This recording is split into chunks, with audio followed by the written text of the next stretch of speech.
कासगंज शहर के Christian hospital और नर्सिंग कॉलेज में उस समय हालात तनावपूर्ण हो गए जब बड़ी संख्या में छात्र छात्राएं अचानक सड़क पर उतर आए और कॉलेज प्रशासन के खिलाफ जोरदार विरोध प्रदर्शन शुरू कर दिया। पढ़ाई ठप होने और भविष्य पर मंडराते संकट को लेकर छात्रों का गुस्सा फूट पड़ा। कॉलेज परिसर में घंटों तक नारेबाजी, हंगामा और अफरा तफरी का माहौल बना रहा।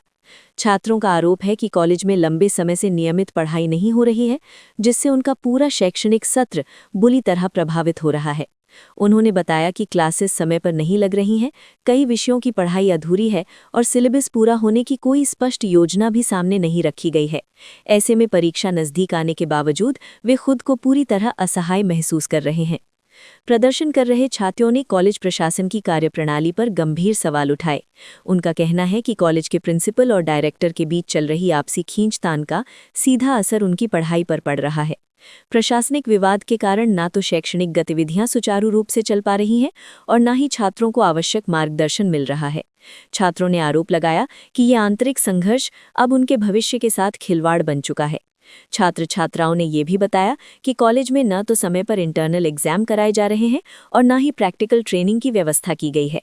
नर्सिंग जैसे प्रोफेशनल कोर्स में प्रैक्टिकल ज्ञान बेहद महत्वपूर्ण होता है, लेकिन यहाँ छात्रों को केवल औपचारिकता तक सीमित रखा जा रहा है। इससे उनके कौशल विकास पर सीधा असर पड़ रहा है। सबसे गंभीर आरोप इंटर्नशिप को लेकर सामने आया है। छात्रों का कहना है कि अब तक उनकी इंटर्नशिप शुरू नहीं कराई गई है, जबकि ये उनके कोर्स का अनिवार्य हिस्सा है। इंटर्नशिप के बिना न केवल उनका अनुभव अधूरा रहेगा, बल्कि आगे नौकरी के अवसर भी प्रभावित हो सकते हैं। छात्रों ने कहा कि परीक्षा नज़दीक है, लेकिन उन्हें ये तक समझ नहीं आ रहा कि वे उत्तर पुस्तिका में क्या लिखेंगे। प्रदर्शन के दौरान छात्रों ने जमकर नारेबाजी की और कॉलेज प्रशासन से जवाब मांगा। उन्होंने स्पष्ट कहा कि यदि जल्द ही नियमित क्लासेस शुरू नहीं कराई गईं और सभी शैक्षणिक गतिविधियों को व्यवस्थित नहीं किया गया, तो वे आंदोलन को और तेज करने के लिए मजबूर होंगे। छात्रों का गुस्सा इस बात से भी झलक रहा था कि कई बार शिकायत करने के बावजूद उनकी समस्याओं पर ध्यान नहीं दिया गया। मामले की गंभीरता को देखते हुए कॉलेज की डायरेक्टर डॉक्टर नीना लायल मौके पर पहुंची। उन्होंने प्रदर्शन कर रहे छात्रों से बातचीत की और उन्हें शांत कराने का प्रयास किया।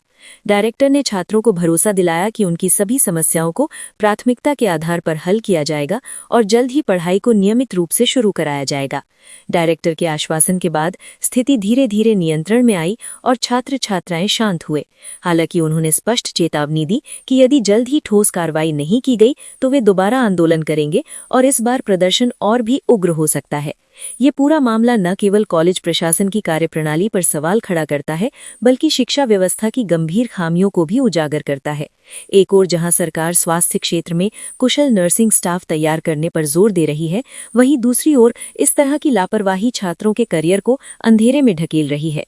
फिलहाल सबसे बड़ा सवाल यही है कि क्या कॉलेज प्रशासन अपने वादों को समय पर पूरा करेगा या फिर छात्रों का भविष्य इसी तरह अनिश्चितता के भंवर में फंसा रहेगा। यदि जल्द ही ठोस कदम नहीं उठाए गए तो ये मामला और बड़ा रूप ले सकता है, जिससे न केवल संस्थान की साख पर असर पड़ेगा, बल्कि सैकड़ों छात्रों का भविष्य भी दांव पर लग सकता है। क्या नाम है आपका? मेरा नाम बॉबी कुमार है। किस पर ये धरना पे इस प्रकार से है कि जो हमारी मैं ओटी फर्स्ट ईयर का हूँ, यहाँ पे जो हमारे सेकंड ईयर भैया हमारी पूरी पैरामेडिकल का कोई भी एक भी क्लास पूरी तरीके से नहीं लग रही है। एक वीक में एक क्लास हो जाए, महीने में 2 या 3 क्लास होती हैं बस। ना हमारी क्लास में कोई बैठने की व्यवस्था है हमसे, और हम जब पोस्टिंग पे अपनी ड्यूटी पे जाते हैं तो हमें गलत सलत ठीक से कोई बात ही नहीं करता। ये जानवर हो तुम, या तुम गलत सलत बोलते हैं कि यहाँ से साइड हटो, भीड़ खत्म करो, ऐसा सब कुछ बोलते हैं। ये प्रॉपर हम फीस जमा कर रहे हैं, हम फीस नहीं दे रहे हैं और पर्सनल हमारा कोई ट्यूटर नहीं है। नर्सिंग अगर आपकी मांग पूरी नहीं की क्या करेंगे? अगर आपकी मांग पूरी नहीं की हमारी जो डायरेक्टर मैडम है वो हमारी बात के लिए एक्शन लेती हैं, लेकिन जो यहाँ का अदरवाइज जो स्टाफ है वो कुछ नहीं होने दे रहा है। यहाँ का स्टाफ तो ऐसा है जो लड़कियाँ ड्यूटी पे जाती हैं